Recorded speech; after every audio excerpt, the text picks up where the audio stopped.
Introducing the all-new Corolla.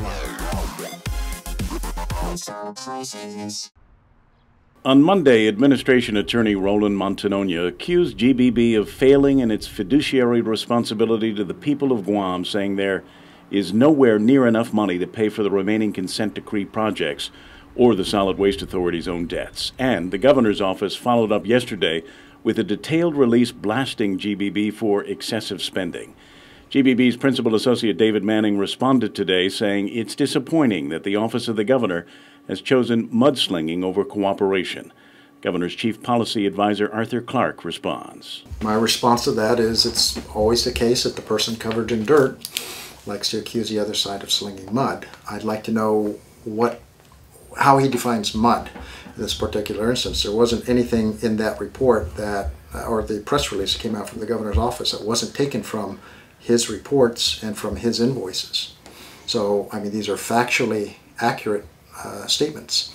Manning defended GBB's expenses, saying that they've been reviewed by the district court and subjected to 2 full audits by the Guam Public Auditor, and there have been no findings of double billing or improper expenses.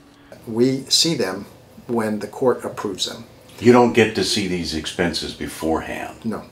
We don't see these expenses beforehand. We see them when the court approves them and issues her order to pay the expenses. GBB also maintains that from the start they decided to keep living expenses low by submitting detailed receipts of expenditures and agreeing to be reimbursed less than the actual federal per diem allowed. You know, the amounts we saw him charging are well in excess of what the per diem rates were. For example, the U.S. GSA, so this is the Federal General Services Agency, GSA, published per diem rates for this period when there was $175 for lobster dinners and $110 for breakfast. This is one meal. The published rate is $73 per day for 3 meals.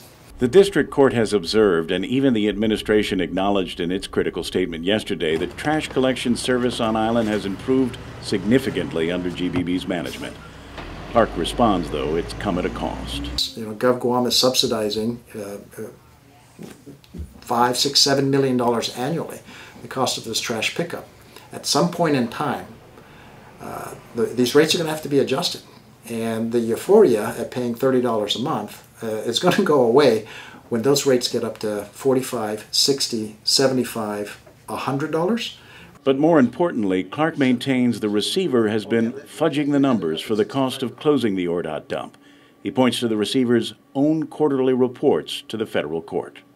October 2010, Mr. Manning is touting the fact that the original cost was supposed to be about $120 million for the Lud Zone project. He got it down to 97, resulting in a $21 million savings. Right. ORDOT dump closure, $40 million. 3 years later, however, Clark maintains the cost of closing the dump has doubled in the receiver's own report. These ORDOT numbers here now add up to $65 million. Plus 14.2 for the post-closure management. You add that 14.2 to 65.7, you're up to $80 million. November 2013. November 2013.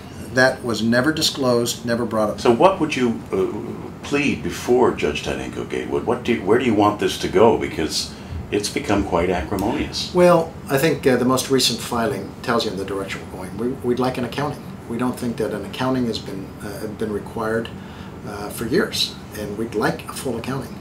Kevin Kerrigan, PNC News.